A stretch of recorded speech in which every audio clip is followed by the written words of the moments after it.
네, 반갑습니다. 오늘은 가난한 과부의 헌금이라는 제목으로 말씀을 생각해 보고자 합니다. 오늘 본문을 보시게 되면 예수님께서 사람들이 성전에서 헌금함에 돈 넣는 것을 보시고 계셨다라고 기록하고 있습니다. 여기에 돈 넣는 것을 보신다라고 이야기할 적에는 주의를 가지고 보신다, 집중하여 보신다 그런 뜻이죠. 관심을 가지고 보신다는 것입니다.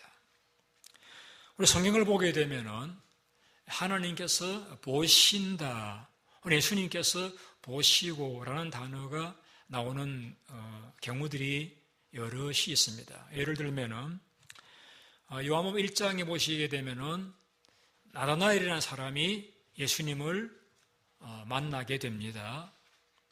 그때에 예수님께서 이렇게 말씀하십니다. 너가 무화과 나무 아래에 있을 때 내가 보았노라 하고 말씀하십니다. 나다나엘이 그 무화과 나무 아래에서 기도하고 있을 때 그의 주변에 아무도 없었지만은 그러나 주님은 기도하는 나다나엘을 보시고 계셨다는 사실을 일러주십니다. 여러분 기도하실 때에 아무도 내 음성 듣지 않고 보지 않는 것 같아도 하나님이 다 보시고 계신다는 사실을 생각하시면은 기도에 좀 격려가 되지 않을까 하는 생각이 듭니다. 또 출애굽기 3장에 보시게 되면은 하나님 모세를 부르실 때에 내가 애굽 사람이 이스라엘 백성들을 괴롭히는 학대를 내가 보았다라고 말씀하십니다. 과거 이스라엘 민족이 애굽에 거주한 적이 있었는데 그때에 애굽 사람들이 그들을 많이 학대했습니다. 그들이 힘이 없어서 그 학대를 벗어나오지 못하고 있을 때에 그 고통을, 그 학대를 하나님이 보셨다라고 했습니다. 하나님께서 자기 백성 고통당하는 것을 보셨다. 보시고 계시던 건 아니죠. 모세를 보내어서 그 학대 가운데서 자기 민족을 구출하여 인도에 내셨습니다. 여러분이 혹 학대당할 때 있습니까? 하나님께서 아무도 그 고통 모르시는 것 같아도 하나님은 보시고 아신다는 사실을 생각하시면은 여러분에게 위로가 되지 않을까 하는 생각을 가지게 됩니다. 누가복음 19장에 보시게 되면은 삭개오라는 사람이 예수님을 보기를 원했습니다. 삭개오는 세리장인데 세금을 거두어서 그 중에서 많은 부분을 자기가 쓰면서 살아가던 그런 나쁜 사람이었지만은 그는 아마도 그 돈을 위해서 민족을 배반하는 그런 삶을 살았지만은 그 돈이 그 삶에 만족과 행복을 주지 못한 것을 깨닫고서 그는 이제는 예수님을 그가 보고 예수님을 만나고 예수님을 통해서 그 속에 그 텅 빈 가슴을 돈이 채워주지 못하는 그 텅 빈 가슴을 채워받기를 바라는 그런 기대를 가지고 뽕나무 위에 올라가 있을 때에 그냥 지나가면은 보지 못할 그런 뽕나무 위에 있는 삭개오였지만 주님은 올려다 보시면서 삭개오야 내려오너라 내가 너희 집 함께 머물겠다라고 하시면서 그를 만나주시고 그에게 말씀을 들려주셨고 삭개오를 구원하여 주셨습니다. 그래서 주님을 통해서 위로와 구원을 사모하는 심령들을 주님이 꼭 만나주신다는 사실을 우리는 그 사실을 통해서 발견하게 되었습니다. 그 외에도 우리는 마가복음 2장에서 중풍병자를 네 사람이 들끝에 들고 왔습니다. 많은 사람이 막혀서 예수를 만날 수 없게 되었을 적에 그들은 지붕으로 올라가서 지붕을 뜯어내고 그 중풍병자를 달아내리게 됩니다. 그때 예수님께서 왜 지붕을 뜯느냐 꾸중하지도 아니하시고 왜 먼지를 내고 서로 함께 만드시냐고 책망하지도 않으시고 그 중풍병자를 예수님 앞에 데려다 놓기만 하면은 예수님이 능히 그 병을 고치실 것이라고 생각하는 그런 믿음을 보시고 그 중풍병자의 죄를 사하여 주시고 그 중풍병자를 치료하여 주셨습니다. 어려운 가운데서도 믿음으로 행하는 그 믿음을 보시고 인정하시고 축복해 주신 것을 우리는 볼 수가 있습니다. 여러분, 우리가 무엇을 보느냐 하는 것은 내가 어떤 일에 관심을 가지고 있느냐 하는 것을 나타내는 것입니다. 예수님께서 이렇게 기도하는 것도 보셨고 또 믿음도 보셨고 또 주를 사모하는 마음들도 보셨습니다만 오늘 본문에서는 성전에서 무리가 헌금함에 돈 넣는 것을 보셨다. 왜 그러셨을까요? 왜 예수님께서 그 돈 넣는 것을, 헌금하는 것을 보셨을까요? 우리 이렇게 이야기할 수 있습니다. 헌금하는 것이 굉장히 중요하기 때문에 주님께서 관심을 가지고 보셨다. 그렇게 우리 이야기할 수 있습니다. 기도가 중요한 것처럼 주님을 사모하는 영혼이 귀한 것처럼 하나님 앞에 헌금 드리는 것이 중요하기 때문에 주님은 무리가 어떻게 헌금하는가 하는 것을 보시고 계셨다. 이 관심을 가지고 주의 깊게 계속적으로 보셨다라는 것을 말씀하고 있습니다. 여러분, 헌금이 무엇이냐?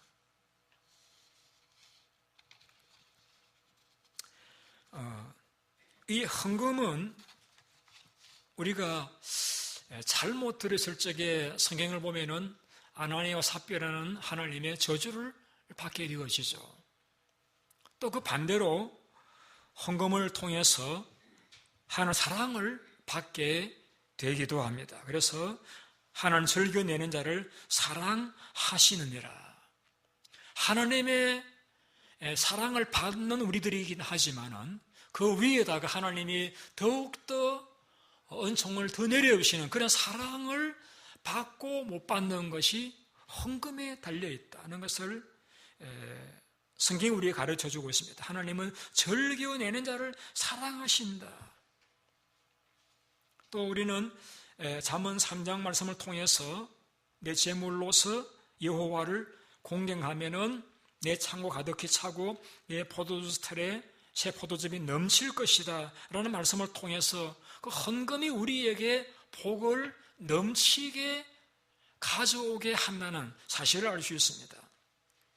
또 말라기 3장 10절을 통해서 우리는 하나님이 그 헌금을 통해서 하늘 문을 여시고 복을 쌓을 수 없도록까지 부어 주신다는 그런 약속의 말씀도 읽게 되었습니다.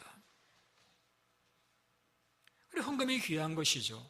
왜? 헌금이 하나님의 사랑을 가져오기도 하고 하늘 문을 열기도 하시고 헌금 우리의 삶이 넘치는 복을 가져다 주는 그런 결과를 가져다 준다고 하는 사실을 생각할 적에 우리는 헌금이 중요하다는 것을 우리는 결코 간과하지 말아야 할 것입니다.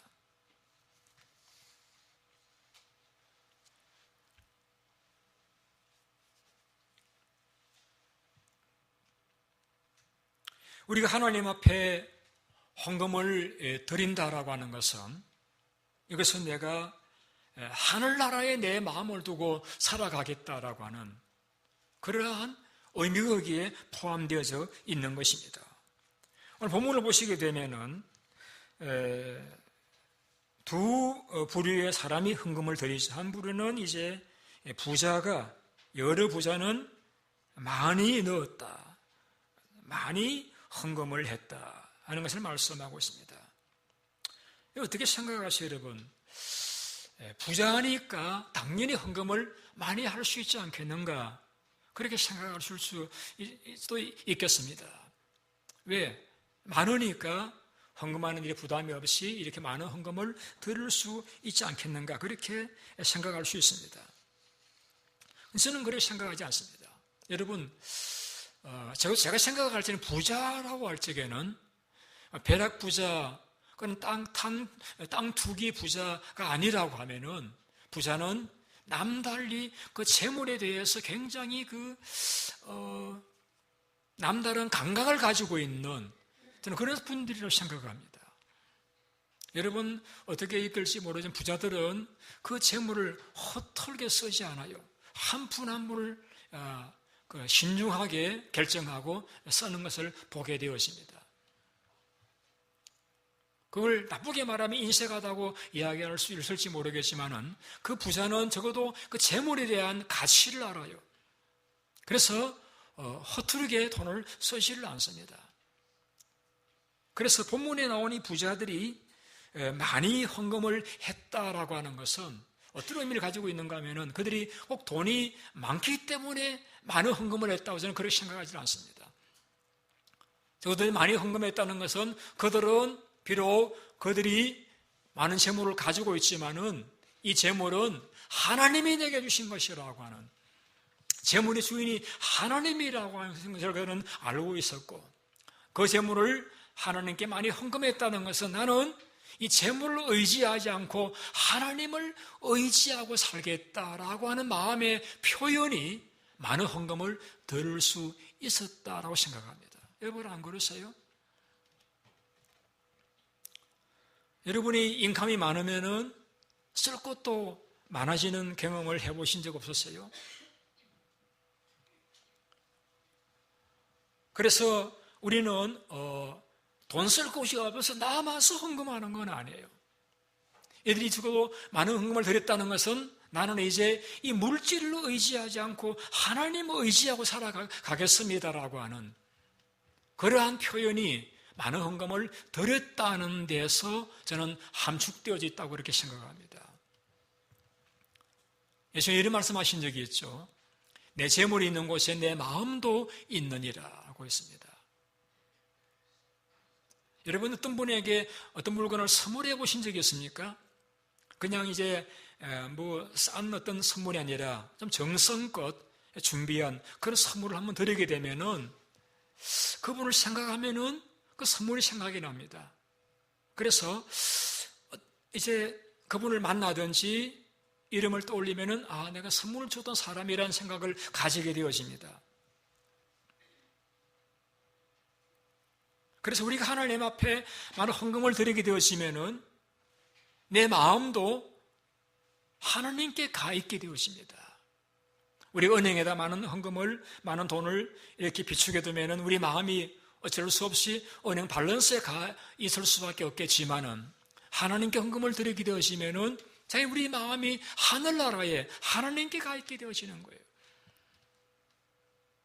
그래서 이들이 부자이지만 많은 헌금을 드렸다는 것은 앞서 말씀드렸던 대로 내 모든 것들은 다 하나님의 것입니다라는 의미도 있고, 그리고 나는 하나님을, 이 재물을 가지고 있지만 재물을 의지하고 살지 않고 하나님을 의지하고 살겠습니다라고 하는 그런 신앙 고백적인 의미도 있고, 또 나아가서 나는 마음을 하나님께 두고 살겠습니다라고 하는, 비록 내게 많은 재물이 있어도 나는 그 재물에 지심하지 않고 하나님께 마음을 두고 하늘나라에 마음을 두고 살겠다라고 하는 그냥 표현이 부자가 많은 헌금을 드렸던 데 있다. 저는 그렇게 이해하고 싶습니다.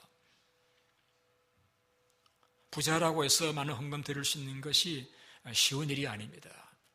예수님에게 한 부자 청년이 와서 질문을 드립니다. 예수님, 어떻게 하면은 영생을 얻을 수 있겠습니까? 지난주에 설교되던 제목이죠. 어떻게 하면은 영생을 얻을 수 있겠습니까? 예수님께서 계명을 지키라고 했습니다. 도둑질하지 말라, 거짓말하지 말라, 이런 남의 우상을 섬기지 말라 계명을 말씀드리자 그 부자 청년이 제가 다 지켰습니다. 주님이 그를 사랑하셔서 그에게 이렇게 말씀하십니다.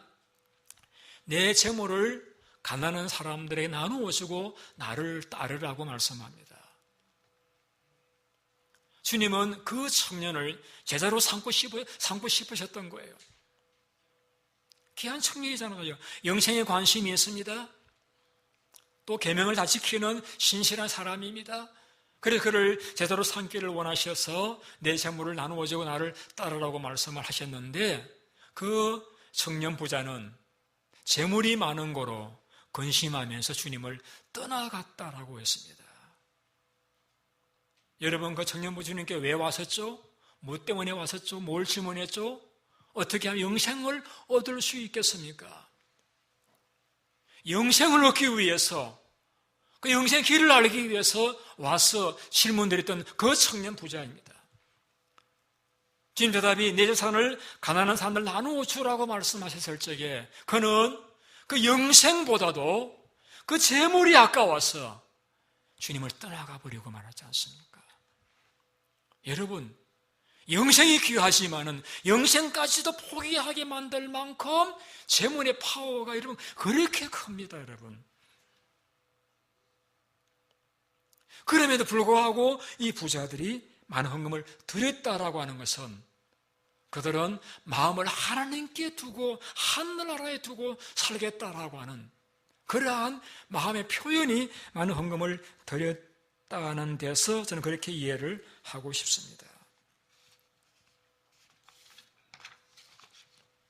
그 다음에 또 한 사람이 나오죠. 누구입니까? 갓난한 가부입니다. 이 갓난한 가부가 헌금함에 두 렙돈 한 고도란토를 넣었습니다.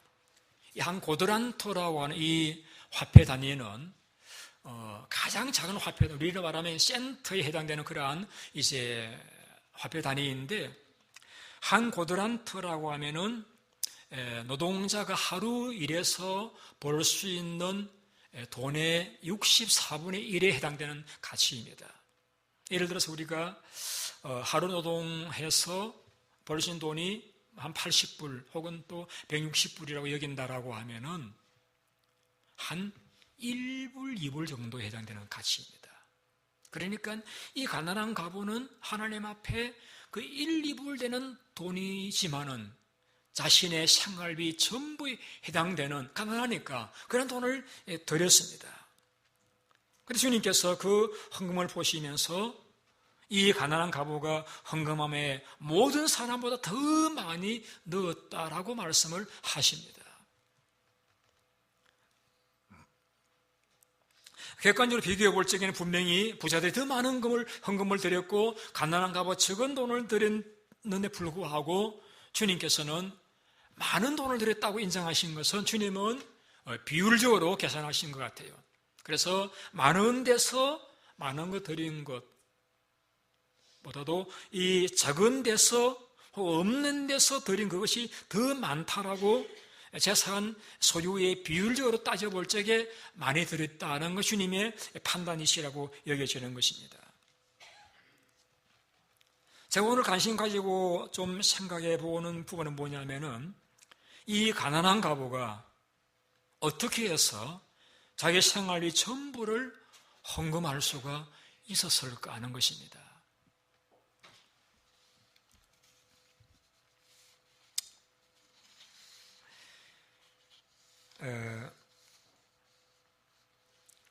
여러분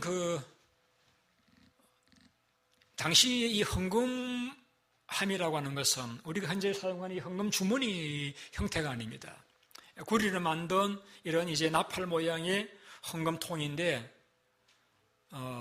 그 당시에는 이렇게 집회에 있었는지는 잘 모르겠습니다만 동전을 성경에서는 언급하고 있잖아요. 동전을 넣기 때문에 구리를 만든 헌금통에 동전을 넣으면 땡그랑 소리가 납니다. 그러니까 부자들이 와서 많은 헌금을 넣게 되면은 사람들이 들을 적에 많은 헌금을 넣구나 알 수 있지 않겠어요? 근데 이 가난한 가부가 그 두렙돈을 넣을 적에 땡그랑 그 돈을 이제 소리를 통해 사람들이 얼마 넣는지 분간할 수 있었겠죠. 그리고 그 헌금함에는 지킨 사람이 있어가지고 대개 얼마 넣는지를 알 수 있다라고 합니다. 그러면은 이 가부도 사람인데 조금 전에 많은 부자가 많은 헌금을 이렇게 주르르 하고 넣었는데 나는 이 두렙돈 이거 넣으면은 분명히 땡그랑 소리 날 텐데 이거 어떻게 넣었지? 그렇게 사람들 의식했더라고 하면은 아마 그 헌금 하지 못했을 것 같아요. 그런데 이 가보가 헌금을 드렸다는 것은 그는 사람을 의식한 것이 아니고 나는 지금 하나님께 헌금을 드린다라고 하는, 모르겠어요. 부자들은 자기를 자랑하기 위해서 헌금을 많이 했는 경우도 있을 수도 있겠습니다만 이 가보는 적어도 나는 하나님께 헌금을 드린다라고 하는 그런 마음으로 헌금을 드렸기 때문에 헌금을 드릴 수가 있었다라고 생각합니다. 여러분, 헌금은 이 교회에 바치는 것이 아닙니다. 여러분, 하나님께 올라가는 것입니다. 이 교회를 통해서 하나님께 드려지는 거예요. 그래서 헌금은 중국적으로 하나님께 드리는 것입니다. 사람들이 그것에 대해서 많다 적다 어떻게 이야기는 할 수 있을지 모르지만은 헌금은 하나님이 보시고 하나님이 기억하시고 하나님이 알아주시는, 하나님께 드려지는 우리 마음의 표현인 것입니다. 그래서 이 가부는 비록 액수는 적지만은 그는 헌금을 그렇게 드릴 수가 있었다라고 생각합니다. 왜 이 가부는 생활의 전부를 드려서일까요? 오늘 성경에는 이 가부의 개인 히스토리에 전혀 기록되어 있지 않기 때문에 우리는 그것을 알 수가 없습니다. 우리가 분명히 알 수 있는 것은 이 가부는 하나님을 지극히 사랑하는 여자분이었다, 자매였다. 그렇게 저는 생각합니다. 여러분, 사랑하는 대상을 위해서는 아까울 것이 없는 것이 일반적입니다. 그 어떤 연고에 하나님을 사랑하게 되었는지는 우리는 성경에 기록하지 않기 때문에 알 수는 없습니다만은 이 가부는 그 마음속에 하나님이 나를 사랑하신다라고 하는 것을 느꼈던 것 같아요. 그리고 하나님을 사랑하는 마음이 있었던 것 같아요. 하나님을 사랑하는 그 마음, 그래서 그 마음을 그는 생활비 전체를 드리는 것으로서 표현했다고 말씀할 수 있습니다.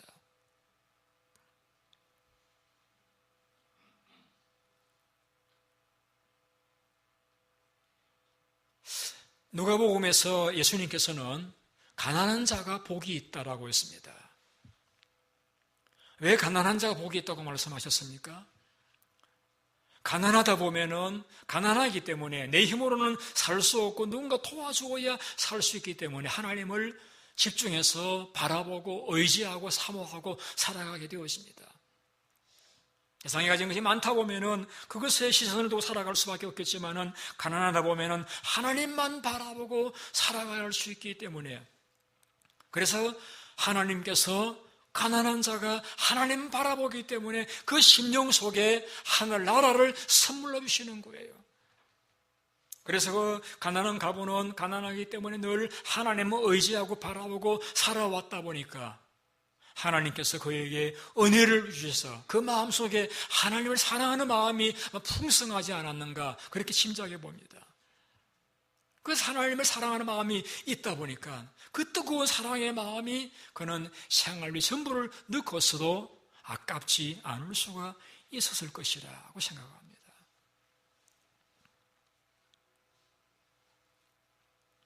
또 이런 것도 제가 상상해 보았습니다. 그 성전에는 그 헌금통이 13개가 놓여져 있습니다. 13개 가운데서 9개는 성전세를 위한 것이고 혹은 재물을 대신해 드리는 헌금통이고 4개는 가난한 자 구제를 위한 것입니다. 어쩌면 이 가난한 가부는 헌금을 드리려고 할 생활비 전부를 드리게 되었던 것은 그는 아마 가난한 자들을 생각했었다고 볼 수 있습니다. 자신이 가난하다 보니까 가난한 사람들의 처지를 그가 공감할 수 있었겠죠. 얼마나 그들이 힘들게 삶을 살아가고 있는지, 얼마나 많은 필요가 있는지를 그가 생각할 수 있었겠죠. 왜? 자기도 가난하니까. 동병상련이라고 말씀을 하죠. 가난하니까 가난한 자들의 마음을, 형편을 이해하다 보니까 내가 하루를 굶어도 그들에게 도움을 주어야 되겠다 하는 그런 마음에서 그는 생활 전체를 들을 수 있었겠다라고 볼 수 있습니다.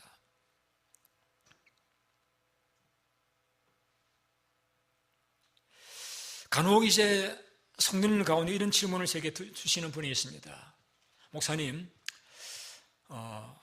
11조를 가지고 다른 교회 헌금해도 됩니까? 그렇게 묻는 분이 계셔요. 그래서 이렇게 대답을 드립니다. 11조는 내가 몸담고 있는 교회에 내는 것이 원칙입니다. 그러나 꼭 어려운 교회 돕고 싶은 곳이 있으면은 교회에 이해를 구하고 하시는 것도 가능합니다. 우리 교회도 어렵지만은 더 어려운 교회를 돕고 싶다. 그럴 때는 도울 수 있잖아요. 도울 수 있어요. 혹은 이런 질문도 받습니다. 목사님, 제가 생활이 안 되는데 11조를 해야 됩니까? 제가 그렇게 대답드립니다. 생활이 안 되면은 11조 안 하셔도 됩니다. 세례 안 받으신 분들은 헌금의 의무가 없습니다. 안 하셔도 됩니다. 아니, 그런 분들을 우리가 알면은 교회에서 생활비를 보태어 들어야죠. 어떻게 그런 분들의 헌금을 우리가 받겠습니까? 이렇게 생각합니다.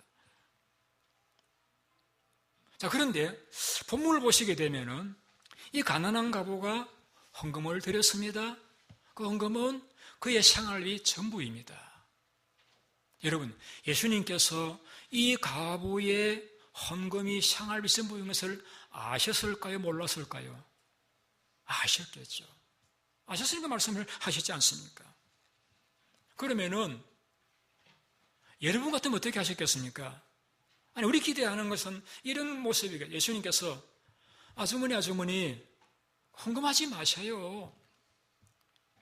그 생활비라는 게 음식 사서 먹을 돈이고 정리세도 내야 되고 수도세도 내야 되고 가스도 내야 될 돈인데 그것 헌금하고 나면은 당신 그 당시 산업스킨 했었겠습니다만은 어떻게 살아요? 굶어 안 되잖아요. 집에 애들도 있을 텐데 그냥 하나님 다 아셔요. 그냥 가지고 가셔요. 이렇게 말리시거나 아니면은 가론 유다 너 돈 있지? 좀 도와줘. 이렇게 해서 더 덧붙여서 들어야지. 왜 예수님께서 가난한 과부가 생활문제를 바치는데 그냥 그것을 보시고만 계셨을까? 여러분 어떻게 생각하세요? 제가 전도 시절 쪽에 그런 이야기를 들은 적이 담임 목사님이 부산에서 목회하시는 큰교 목사님이셨는데 강원도 가난한 교회를 부흥회를 가셨어요. 3일간 부흥회를 마치고 돌아오려고 하니까 한 은혜 받은 할머니가 1,000원짜리를 고개 꼬독여가지고 목사님 손에 쥐어주시더랍니다. 그 전에도 한 사고 쥐어줘서 받아가지고 그것을 차가 출발할 때 창문을 열고 할머니에게 던졌답니다. 그런데 그 목사님 이야기가 그게 마음에 걸리더라는 거예요. 작은 교회고 며칠 계셨기 때문에 그 할머니 행편을 아시긴 하지만은 그래도 그 할머니가 그래도 고마운 마음을 가지고 정성을 표했는데 그걸 내가 창밖에 도로 던졌을 때에 물론 어떻게 이걸 받아요 하는 그런 마음이 했지만은 그게 늘 마음에 걸리더라. 그런 말씀을 제가 전도실 때 들었던 기억이 납니다. 우리 어떤 분을 생각해서 무엇인가에 드렸는데 그걸 이렇게 거절하면은 좀 우리가 손이 멋서 같기도 하고 나는 사랑을 표현했는데 좀 나를 무시하나 그런 마음이 들 수도 있잖아요.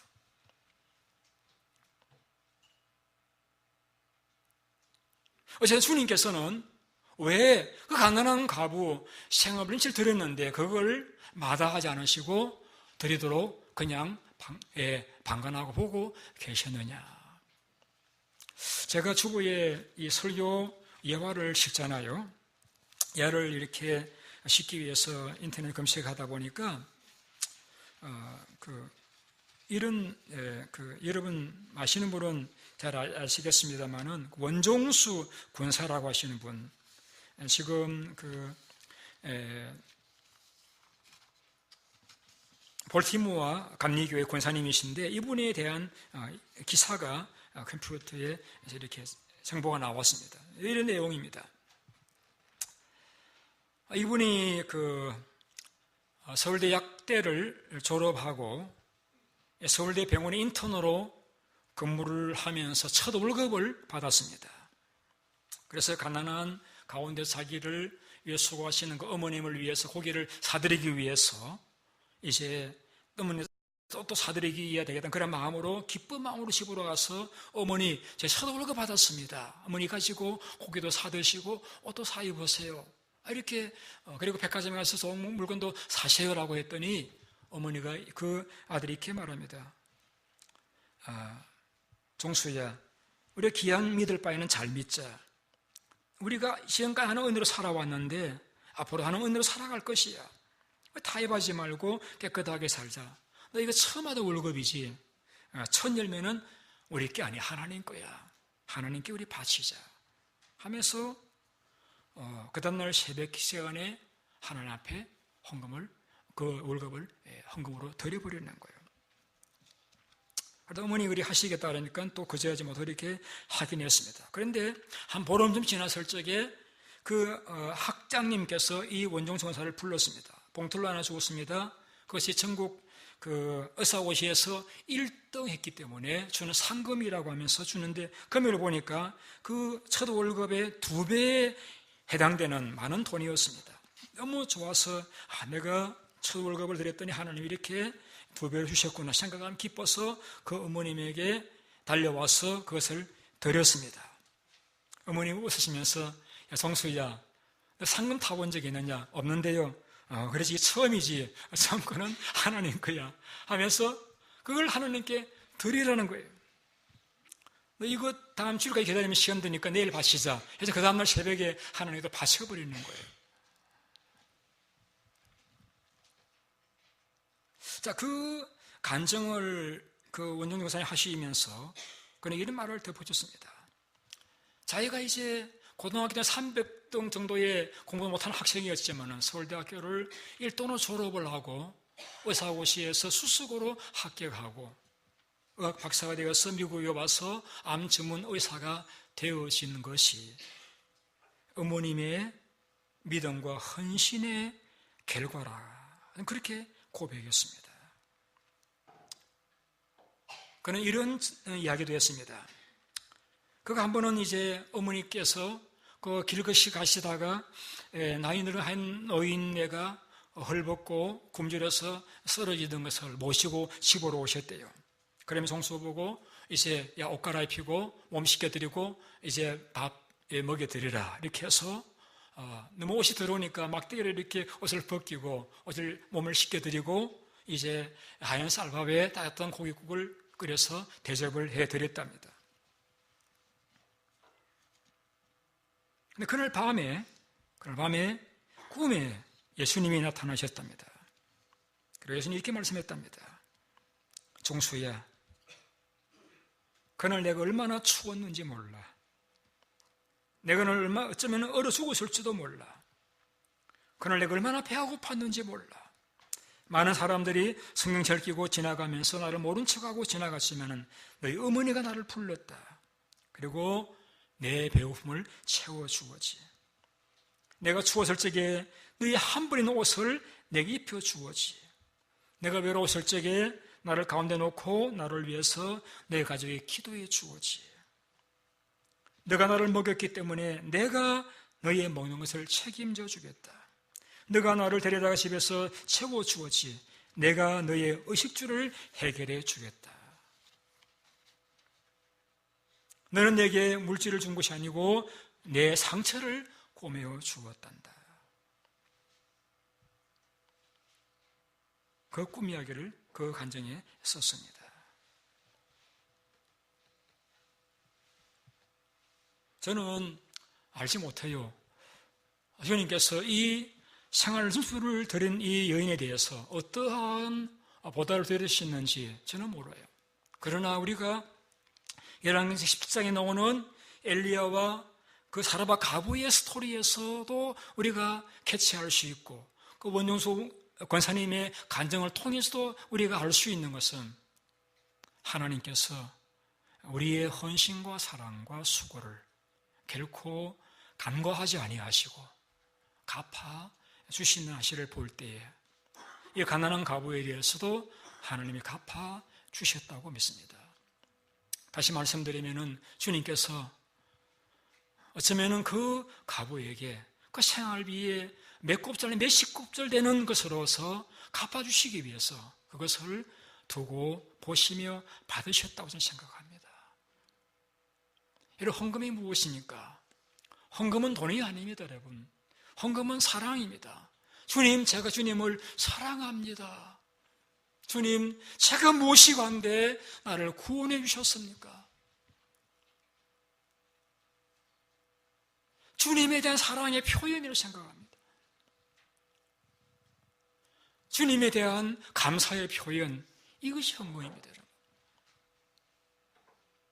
저는 우리 모든 교우님들이 이 바른 헌금 생활을 통해서 하나님 앞에 늘 마음을 두고 살아가는, 나는 이 재물을 의지하고 살아가는 삶이 아니라 하나님을 의지하고 살겠습니다라고 하는, 이 땅에 내가 마음을 두지 않고 내 마음은 하늘나라에 두고 살아가겠다라고 하는, 그래서 내가 하나님만 전적으로 의지하는, 그래서 여러분을 향한 하늘 문이 열리고 하나님의 사랑이 여러분의 삶에 늘 넘치는 그러한 삶.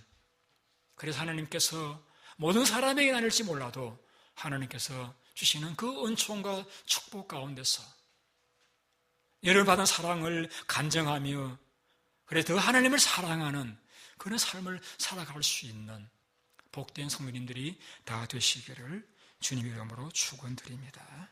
기도하겠습니다.